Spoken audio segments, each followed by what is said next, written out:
Red hazard lights bathed the medical wing in a rhythmic, sickly crimson. Inside the reinforced glass of the Evrenid Central Medical Diagnostic Theatre, the human sat upright on a high-tensile alloy table. He was wrapped in a standard-issue solar blanket, his dark black hair matted to his forehead with a sheen of moisture that shouldn't exist.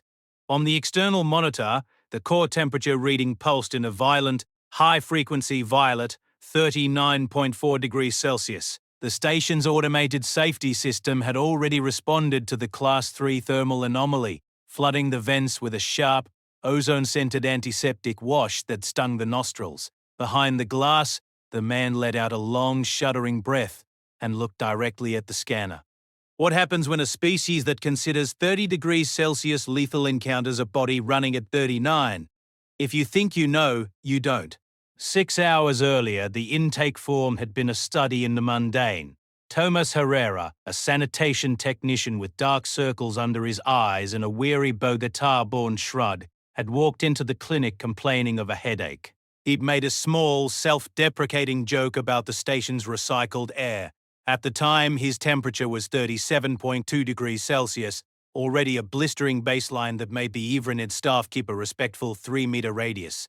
I processed his datapad with a sense of professional detachment, noting the slight tremor in his hands.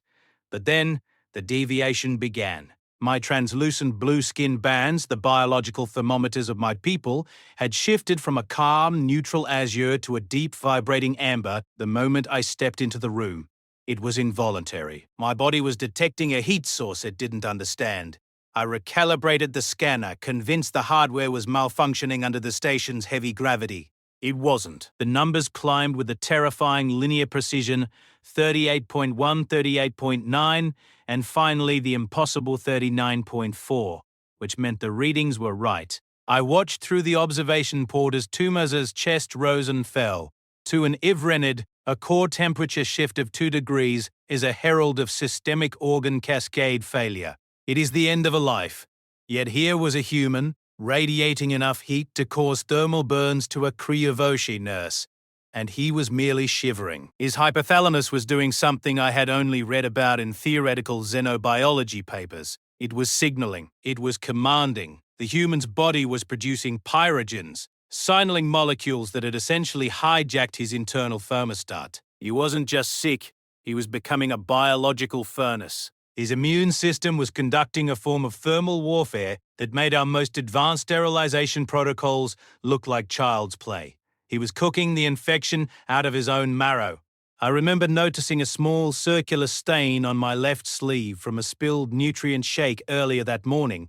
I focused on that stain for a long, irrational moment, because the alternative was acknowledging the sun-level heat radiating from the man in the blanket. My mate had sent a message about our offspring's academic ceremony, but I couldn't even think about a reply. If this report reached the biological safety director before I understood the mechanism, Herrera would be classified as a localized star and ejected into the void for station safety. I reached for the intercom, my amber skin flashing in distress frequencies. I was about to recommend standard cryostabilization when the human spoke. "Hey, Doc," Thomas rasped, his voice a dry scrape against the silence of the wing. "I know I'm probably setting off all the bells, but do you guys have any soup? Or maybe some tea?" I froze. "Thomas, your core is currently 39.4 degrees. You are experiencing a catastrophic thermal event." He wiped sweat from his eyes and gave a weak, lopsided grin. "Oh, that? I get those every monsoon season. Just a bit of a fever, Doc. It'll pass." I stared at the screen.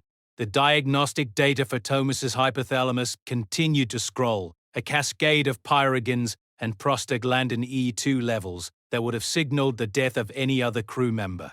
But the human just sat there, clutching his blanket as if he were cold. His core was a biological battlefield. At this elevated temperature, the replication of his viral load was slowing to a crawl.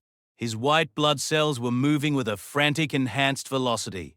It was a scorched earth policy written in DNA. He wasn't just surviving the heat, he was the one who had invited it in. The medical team stood frozen in the observation deck. Nurse Palish's silver exoskeleton was rattling with a low metallic vibration. a Kriavoshi reflex when exposed to intense thermal gradients. She wouldn't go near the glass. Even Administrator Vosk, who had stormed in to demand an immediate vacuum ejection of the biothermal hazard, had gone still. The station AI flickered, updating the crew safety advisory in real time. It reclassified the entire medical wing as a high-heat zone, warning that human metabolism had reached combat-effective thermal output. Dr. Vosk's voice was tight, his own skin bands a muddy, confused brown. The human is vibrating. Is he? Is he about to detonate? He's shivering, Administrator, I said, my voice sounding distant even to me. His body thinks it's cold. It's trying to generate even more heat to reach the new set point. He's not breaking, he's winning. I looked at the data one last time. In 40 years of clinical practice, I had never seen a species that responded to a microscopic invader by trying to set itself on fire. Humans didn't just have immune systems, they had internal combustion engines. They were walking crucibles that treated a lethal fever as a minor seasonal inconvenience. 48 hours later, the red lights finally faded. The thermal alarms went silent.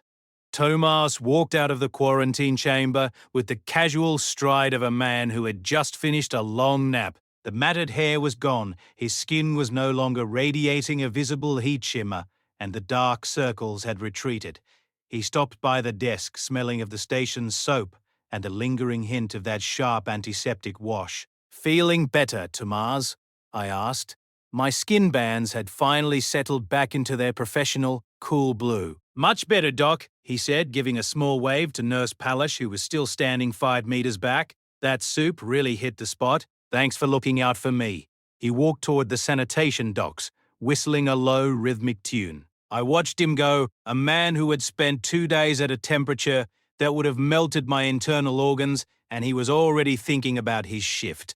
I turned back to the examination table. It was empty now, the solar blanket folded neatly at the foot, but in the center of the alloy surface lay the small plastic thermometer strip Tomas had pulled from his pocket on the first day. It was a cheap disposable thing. It still showed the dark, stubborn stain of 39.4 degrees Celsius, the adhesive having bonded to the table under the intensity of his own heat. I didn't move to clean it. I didn't think I ever would. The heavy containment doors began to cycle, sliding shut with a series of deep pressurized clicks. One by one.